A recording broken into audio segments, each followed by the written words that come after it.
Terima kasih pemirsa, kita kembali bersama Damain Saku yang mengangkat tema sebagai Al-Quran adalah panduan dalam kehidupan kita. Pertanyaan selanjutnya akan disampaikan oleh Ibu Mayani. Silakan Bun.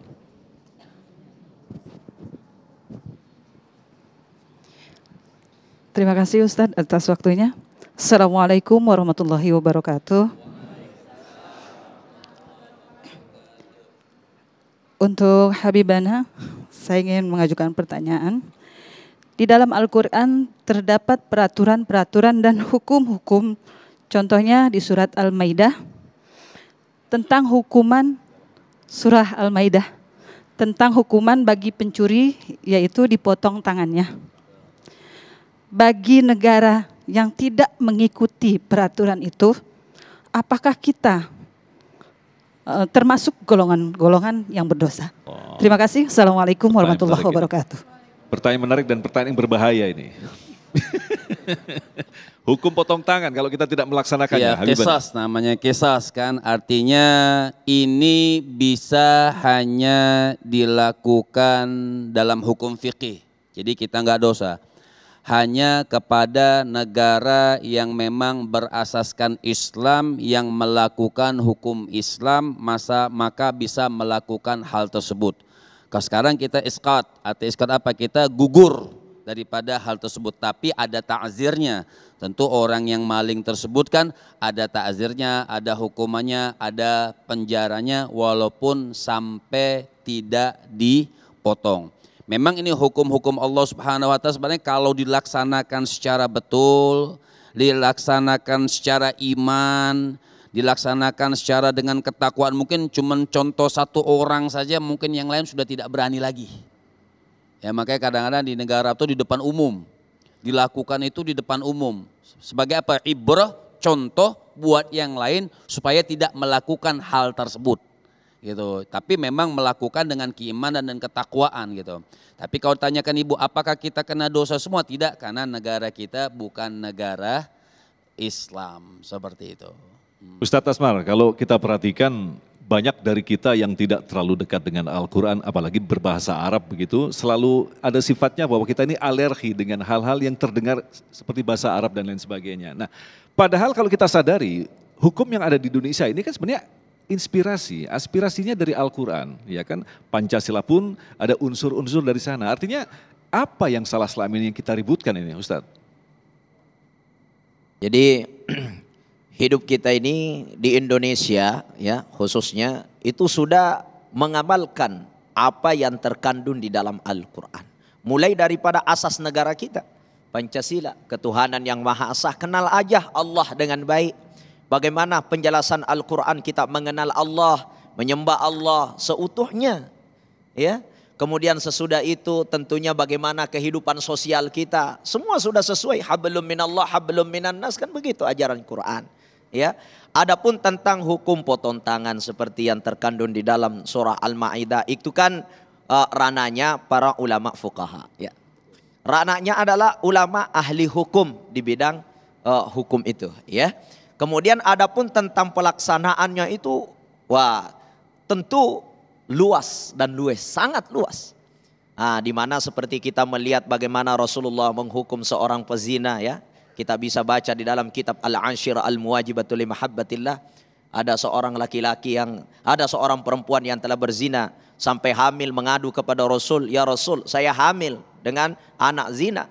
Kemudian Rasulullah menyuruh dia sampai dia meminta dirinya untuk dirajam ya. Kemudian Rasulullah menyuruh dia untuk melahirkan anaknya. Setelah lahir datang lagi kepada Rasul, "Ya Rasul, saya sudah melahirkan anak saya, maka hukumlah saya." Maka Rasulullah katakan, "Engkau harus memberikan ASI kepadanya." Setelah itu disuruh memberi makan kepadanya, disuruh memberi pendidikan kepadanya, sampai hatta perempuan ini meninggal dunia, dia tidak pernah dihukum mati oleh Rasulullah Sallallahu Alaihi Wasallam. Jadi ketika kita menelusuri bagaimana hukum-hukum yang diterapkan oleh Rasulullah, ya tentu itu melalui berbagai pertimbangan. Bisa kita lihat lagi, ada seorang Arab Badui datang kencing di sudut masjid, sudut depan tempat imam. Kemudian Umar bin Khattab radhiyallahu anhu begitu marahnya melihat Arab Badui itu kencing sampai dia mengeluarkan pedangnya. Kemudian dia lapor, ya Rasul, saya akan bunuh Arab Badui itu. Kemudian apa kata Rasulullah? Lah jangan, dia tidak tahu. Kemudian Rasulullah memanggil dengan lemah lembut, memberikan nasihat dengan lemah lembut. Jadi memperlakukan hukum potong tangan itu tentu kita harus melihat apa yang melatar belakangi sehingga dia mencuri. Apa yang melatar belakangi sehingga dia melakukan sesuatu kemaksiatan itu. Jangan kita asal potong tangan, jangan kita asal hukum. Nah, itulah pentingnya yang bisa mengambil keputusan di situ adalah ulamaul fuqaha. Ulama yang memang memiliki kapasitas ilmu fikih luas dan luas dalam menentukan perkara hukum. Saya kira begitu. Jadi Habibana bisa ditegaskan bahwa Islam ini, hukum-hukum Islam memiliki tingkat fleksibilitas yang tinggi begitu. Nah, lantas batasannya, kita punya pattern semestinya, fleksibilitas sampai seperti apa? Artinya kan di sini masih ada kata taubat.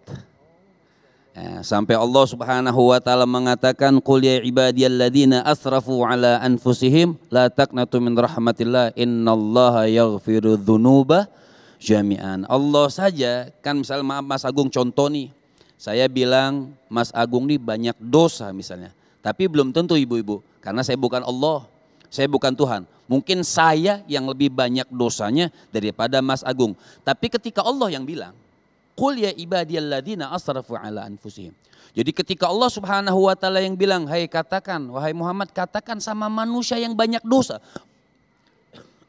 Jadi kalau Allah yang mengatakan banyak dosa, mungkin dosanya orang tersebut dunia beserta isinya. Tapi kata Allah, sini aku peluk. Itu Allah. Sini kata Allah. La taqnatu min rahmatillah. Jangan kalian pernah putus asa dari rahmat aku, kata Allah. Sini, terus kita ini pengen dipeluk oleh Allah Subhanahu wa taala.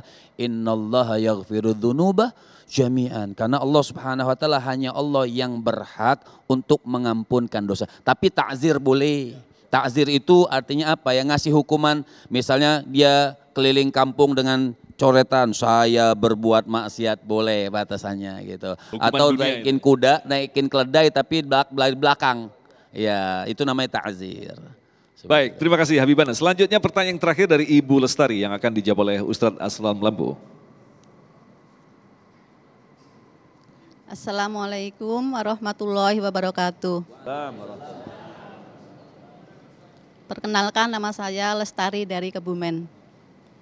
Pak Ustadz, maaf mau tanya, apa saja kiat-kiat mendapatkan malam Lailatul Qadar?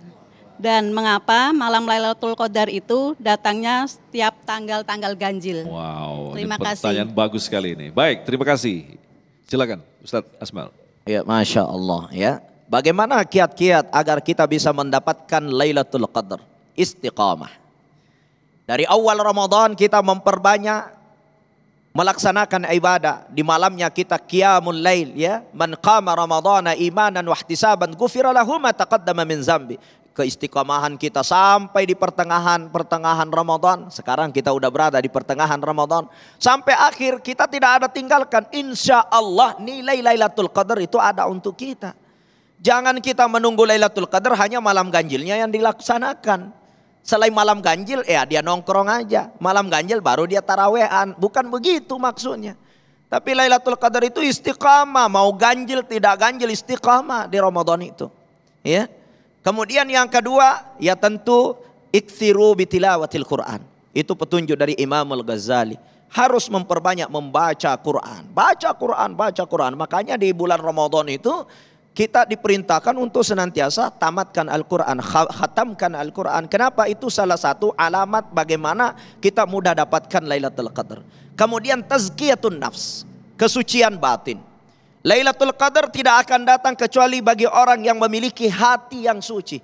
Qad aflaha man zakkaha wa qad khaba man dassaha. Keberuntungan bagi orang yang mensucikan hatinya, celaka orang yang kotor hatinya. Jadi kesucian hati itulah yang akan mengantarkan kita mendapatkan karomah. Salah satu karomah yang Allah berikan kepada seorang hamba adalah apabila dia mendapatkan keagungan Lailatul Qadar. Untuk mendapatkan Lailatul Qadar tidak akan sampai kepada kita kecuali memiliki hati yang suci. Jangan dengki, jangan suka cerita jelek orang, jangan suka fitnah orang, jangan suka banding-bandingkan suami dengan suami tetangga. No, suami tetangga belum 5 tahun nikah, udah beli rumah, udah beli mobil, gelangnya, tangannya kuning, ya, jemarinya kuning, lehernya kuning, giginya kuning, semua sudah kuning.